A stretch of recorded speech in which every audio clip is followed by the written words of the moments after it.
The Virtue Matrix is a tool I designed to help companies think about how to be virtuous and complete their economic mission or vision.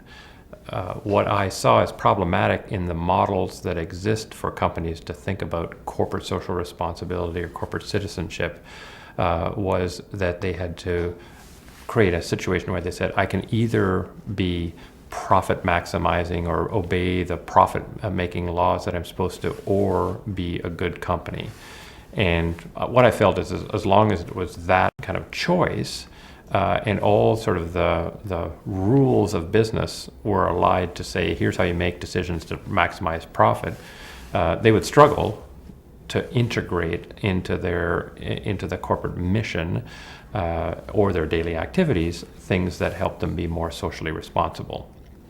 So what the Virtue Matrix says is that there's a civil foundation in any society.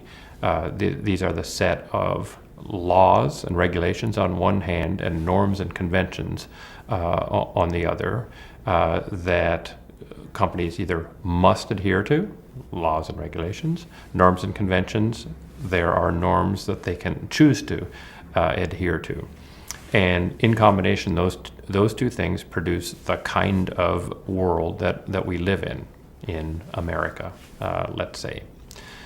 In addition to that, there are things that might make the world we live in a better place, but have not yet been tried. That's what I call the frontier. There's the foundation, what we're doing now, and the frontier, what we have not yet done. There are some things that I call the strategic frontier, which is an area where if a company takes an initiative in that area with the intent to make the world a better place, their society a better place, it can turn out to be profit-making for them as well.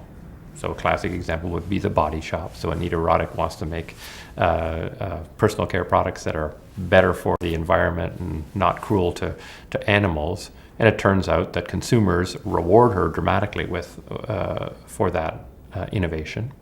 And she ends up making the world a better place and making money. And one of the great things about anything that makes money in the world is it gets copied. And so soon everybody copies it. And on the basis of that innovation moves into the civil foundation. So now, if you're a sort of beauty care, personal care product company, you have to say, well, we don't do harm to animals and we're environmentally friendly. And that way, it ratchets the civil foundation up. Right? So because that innovation is now diffused, the civil foundation is in some sense thicker, and the world is a better place. The other part of the frontier is the structural frontier, and that's where if you do something that you hope will make the world a better place, but consumers or employees or anybody else does not choose to reward you for that, it tends to collapse.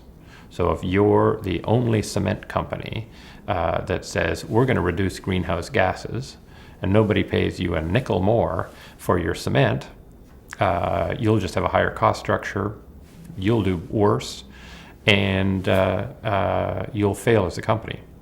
And in that case, there isn't copycatting. It doesn't become part of the civil foundation. And that's because in the structural frontier, you need group activity to be able to make something stick.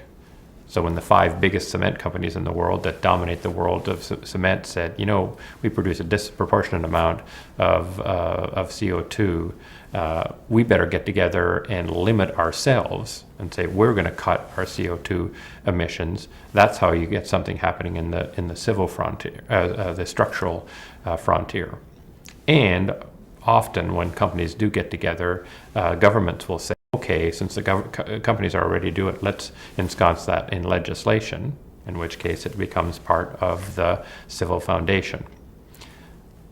What does that all mean for a company? It means you can be a company that makes money, makes profit for your shareholders, and makes the world a better place.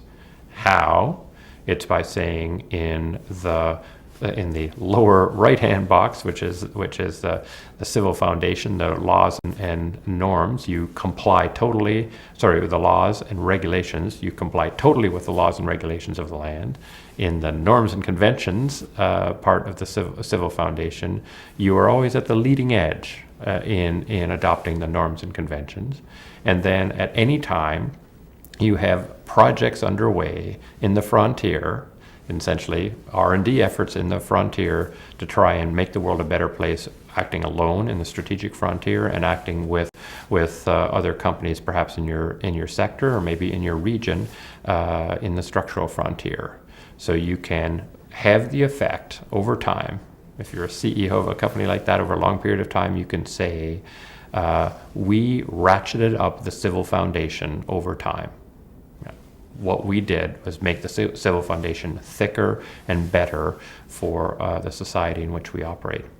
And that's how it can be used as a tool for designing your corporate social responsibility or corporate citizenship strategy.